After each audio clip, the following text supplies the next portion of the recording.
आसिफ अली जरदारी साहब की जो तजवीज़ आ गई, वो तो सेनेट इलेक्शन लड़ना चाह रहे हैं, वो ज़िमनी इलेक्शन लड़ना चाह रहे हैं, और ज़रा ये बता रहे हैं मियां नवाज शरीफ साहब तो उससे पहले जो है वो इस्तीफ़ों के ऑप्शन को इस्तेमाल करने का अहकाम दे रहे हैं।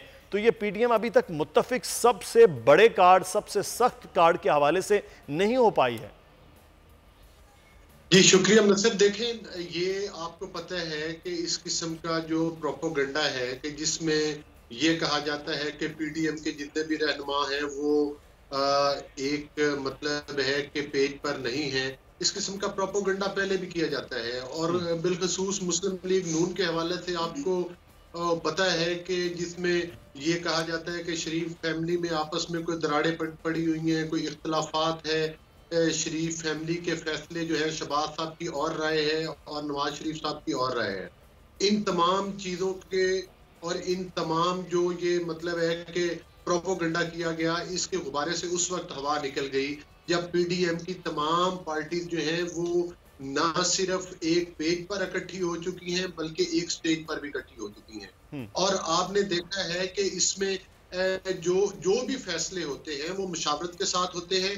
बिलावल भुट्टो जरदारी साहब ने भी इसकी वजाहत की और मरियम नवाज साहबा ने और पीटीएम के तमाम लीडरान ने, जब आपको पता है कि उन्होंने अपनी अपनी पार्टी से इस्तीफे मांग लिए और आप 30 दिसंबर तक तमाम जो मेंबरान हैं वो अपने इस्तीफे अपनी लीडरशिप को जमा करवा देंगे। मुस्लिम लीग नून की तरफ से कल मैं लाहौर में ही था और तकरीबन 95% जो रिजाइन है कौमी और सूबाई असम्बलियों के वो लीडरशिप के पास आ चुके थे और बाकी पार्टीज का इसी तरह से। लेकिन देखिए बात ये है अली गौहर साहब, ये तो पार्टी के कायदीन के अहकामात हैं, वो तो देना होंगे तमाम लोग जो है कि पार्टी का एक नज़्म ज़ब्त होता है, वहां तक तो आ गए। सर मैं उन इस्तीफों को आगे की बात कर रहा हूं कि वहां पर इस्तीफे देने पर तो पीडीएम मुत्तफिक है, लेकिन कब देना है इख्तलाफ ये है कि इस पर है कि सेनेट इलेक्शन हो ना हो, क्योंकि ये असल चीज़ तो यहाँ पर है कि मियां नवाज शरीफ साहब कह रहे हैं कि होने चाहिए इस्तीफे पहले, मौलाना साहब ये फरमा रहे हैं कि इस्तीफे होने चाहिए, लेकिन आसिफ अली जरदारी साहब का ये तजवीज़ है कि इस्तीफे सेनेट के इलेक्शन के बाद होने चाहिए। तो मेरा सवाल यहाँ पर यह है कि सेनेट के इलेक्शन हो गए अगर, तो फिर तो मामलात ज़्यादा मुश्किल हो जाएंगे। देखिए मामलात बिल्कुल मुश्किल नहीं होंगे। वो अंग्रेजी का एक मकूला है ना, hit the iron when the iron is hot. ये तो अब पीडीएम की क़यादत डिसाइड करेगी, इनका आपस में इख्तलाफ कोई नहीं है। जाहिर है ये वो पार्टीज हैं जो मुख्तलिफ मैनिफेस्टोज पर मुख्तलिफ मतलब है कि मकातब फिक्र के लोग एक प्लेटफॉर्म पर इकट्ठे हैं, लेकिन इस बात पर मुत्तफिक हैं कि इस नाअहल, नालायक और करप्ट हुकूमत को जाना चाहिए, उसका बोरिया बिस्तर गोल करने के लिए ये एक प्लेटफॉर्म पर इकट्ठे हुए हैं। और आप देखें कि उसमें जब वो मुनासिब वक्त समझेंगे कि जब हमें महसूस होगा, हमारी तमाम लीडरशिप को महसूस होगा कि इस वक्त अगर हम रिजाइन करते हैं तो इनका बोरिया बिस्तर गोल हो जाएगा। रिजाइन करने का जो है वो उसकी मतलब बिल्कुल तमाम पार्टी की लीडरशिप वजाहत कर चुकी है कि उसका मकसद ये नहीं है कि रिजाइन करके हमारे लोग असम्बली से बाहर आ गए और ये उधर बैठकर एंजॉय करते रहे। उसका मकसद ये है कि जिस दिन हम इस्तीफे देंगे उसके बाद फिर ये कठपुतली हुकूमत इंशाअल्लाह ताला लोगों के सरों पर मुसल्लत नहीं रहेगी और इनको अपने। तो बलोच साहब, आपको ये लगता है कि अभी वो वक्त नहीं आया है कि आपके इस्तीफों से इतना बड़ा डेंट हो जाए कि ये असम्बली में रह पाए, यानी कि नए इंतखाबात की जानिब इनको जाना पड़े? अभी वो वक्त बकौल आपके वो नहीं आया है, इसीलिए पीडीएम ने भी मजीद वक्त लिया। मैं उस्मान सईद बसरा साहब ने ज्वाइन किया है, उनसे भी बात करी, नून के रहनुमा और तर्जमान पंजाब हुकूमत हैं। बहुत शुक्रिया बसरा साहब आपके वक्त का। पीडीएम बहरहाल एक बात पे मुत्तफिक है कि वो रिजाइन करेगी और आपकी हुकूमत के लिए उस वक्त जब वो देखेंगे कि मामलात जो है वो इस वक्त आपके लिए बिल्कुल साजगार नहीं है, वो इस्तीफे भी देंगे, फिर आपके लिए उतना आसान नहीं होगा कि आप इन असम्बलियों में बैठ सकें। तो बसरा साहब, फिर आप तैयार हैं अगले मरहले के लिए? क्योंकि आज भी हम ये देख रहे हैं कि मर्दान में वो निकल आए हैं, रुके नहीं हैं। वो लाहौर के जलसे के बाद लग रहा था कि शायद वो कहीं मद्दम हो गए, आपके खिलाफ हर दिन वो मजीद एक्टिव हो रहे हैं, मजीद एग्रेसिव हो रहे हैं। बिल्कुल रहीम, एक तो आपका बहुत शुक्रिया। दूसरी बात यह देखिए कि हम तो उनको ये पूछ रहे हैं कि आप कह रहे हैं 31 जनवरी को ये कह रहे हैं हम रिजाइन करेंगे। हम कह रहे हैं 31 जनवरी को क्यों रिजाइन करेंगे भैया? आप आज रिजाइन क्यों नहीं कर रहे? आपको चाहिए कि जब हम कह रहे हैं कि आप रिजाइन करें तो आप आज रिजाइन कर दें। हम तो 31 जनवरी का इंतजार करना ही नहीं चाहते। कौम भी आपसे छुटकारा चाहती है और पार्लियामेंट के अंदर जो है नैब के ऊपर हर्जा फराई करके पाकिस्तान के इदारों को गाली दे के। सर 31 जनवरी तक वो रिजाइन नहीं, आपका रिजाइन मांगा उन्होंने 31 जनवरी तक। उन्होंने तो अपना रिजाइन के हवाले से भी फैसला नहीं किया। देखिए हमने तो क्या है, हमें डेडलाइन ना दें, हमने 31 जनवरी को रिजाइन, वजीर आजम 2023 तक का मैंडेट लेके पाकिस्तान की कौम से आए हैं, वो रिजाइन नहीं कर रहे। अब इन्होंने कहा ना कि 31 तक अगर आपने रिजाइन ना किया फिर हम लोग रिजाइन देंगे। हम कह रहे हैं हमने नहीं करना, हमने आपकी बात को ठुकरा दिया, जूते की नोक पर रखा। तो अब आप इस तरह करें कि आप ये तमाशा शुरू किया हुआ है ना, ये जो आपने स्टंट कर रहे हैं, बाजीगरी कर रहे हैं कि जी आप अपने इस्तीफे फेसबुक को पेश कर रहे हैं, कुछ लोग अपने ट्विटर को पेश कर रहे हैं, कुछ अपने जिली सदूर को दे रहे हैं। भाई आइए और कल के कल ही पार्लिमानी पार्टी के तमाम इस्तीफे लेके आइए मुतलका स्पीकर के पास। सिंध वाले वहां चले जाएं, पंजाब वाले यहाँ पे चौधरी साहब के पास आ जाएं, मरकज वाले यहाँ पे जो है इस्लामाबाद आ जाएं, कल ही इस्तीफे दें और हम नई इलेक्शन करवाएंगे। ये किससे ब्लैकमेल कर रहे हैं आप? ये नहीं हो सकता कि इस मुल्क के अंदर जो एक जमहूरी मैंडेट पाकिस्तान के लोगों ने वजीर आज़म इमरान खान को दिया है, रिजाइन कर दें कि उन्होंने चोरी के खिलाफ एक मुहिम शुरू की है।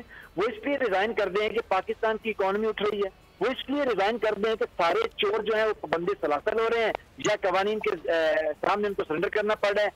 आखिर मुझे बताइए ना, इमरान खान करें तो रिजाइन क्यों करें?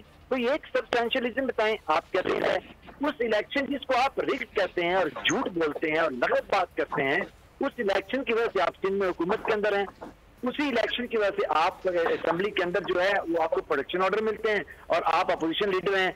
उसी की वजह से आप कमेटियों में बैठे हुए हैं, उसी के प्रिविलेज एंड पर्क्स ले रहे हैं, उसी की तनख्वाहें ले रहे हैं और वहां पे कह रहे हैं कि ये इलेक्शन ठीक नहीं है। अगर आप इलेक्शन ठीक नहीं है आप रिजाइन कर दें। और कौम आपसे ये भी पूछना चाहती है कि अगर इलेक्शन ठीक नहीं है तो आपने कितनी नंबर ऑफ पिटीशन जो है इलेक्शन कमीशन में फाइल की? इन झूठों से ये पूछिए कि कितनी नंबर ऑफ पिटीशन दायर की हैं। 2013 में जब हम और पूरी पाकिस्तान की सियासी जमातें मास और नून लीग कह रही थी कि ये भारत का इलेक्शन है, उस वक्त 113 इलेक्शन पिटीशन फाइल हुई थी। अभी पीपल्स पार्टी और नून की मिला के पंजाब के अंदर टोटल 23 इलेक्शन पिटीशन हैं। यानी कि हमारी पाकिस्तान तहरीक इंसाफ की 24 इलेक्शन पिटीशन हैं। ये जो दांधली का रोना रोते हैं 2 नंबर लोग, इनकी 23 हैं।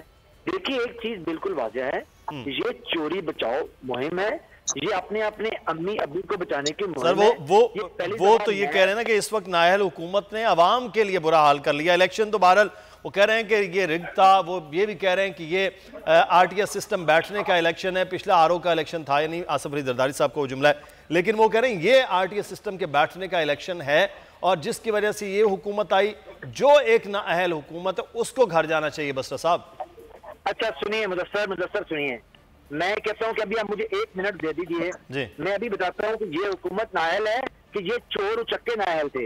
इन चोरों के दौर के अंदर इस मुल्क के ऊपर 20 अरब डॉलर का करंट अकाउंट डेफिसिट था, मालियाती खसारा था। इस हुकूमत जिसका वज़ीर आज़म इमरान खान है उसने ये करंट अकाउंट डेफिसिट मालियाती खसारा खत्म कर दिया है। इन चोरों उचक्कों और लुटेरों की हुकूमत के अंदर जो एवन फील्ड वाले हैं, जो सरी महल वाले हैं, इस पाकिस्तान की टेक्सटाइल इंडस्ट्री बंद हो गई। सर बसर साहब यकीनी तौर पर करंट अकाउंट डेफिसिट जो है वो आपके दौर में बेहतर हुआ है, लेकिन सर जो अंडे की कीमत है वो तो मुर्गी के से भी ऊपर चली गई है, वो आपके दौर हुकूमत में हो गई है। सर वो चीनी की कीमत डबल आपके दौर हुकूमत में हो गई है। नहीं Mudassar, let me establish my argument ji. आज इस मुल्क के अंदर भारत और बांग्लादेश से ईज ऑफ डूइंग बिजनेस में इमरान खान और उसकी लीडरशिप में ये मुल्क 28 पॉइंट ऊपर आ गया है। आज इस मुल्क को जिसको ये कहते हैं कि वज़ीर आज़म रिजाइन कर दे, उस वज़ीर आज़म को एक डे सेलिब्रेट कर रहे हैं आपकी वर्ल्ड इकोनॉमिक फोरम के ऊपर। दुनिया आपके वज़ीर आज़म की लीडरशिप को, उसके विजन को मान सर वो ये भी तो कह रहे हैं कि जीडीपी जो है वो खित्ते में सबसे नीचे चली गई है। ये सूरत हाल है कि हम अफगानिस्तान से भी नीचे हैं। मुदस्सर ये लगब बात है और ये झूठे हैं, ये सुप्रीम कोर्ट में झूठ बोलने वाले हैं, परपेचुअल लायर्स हैं।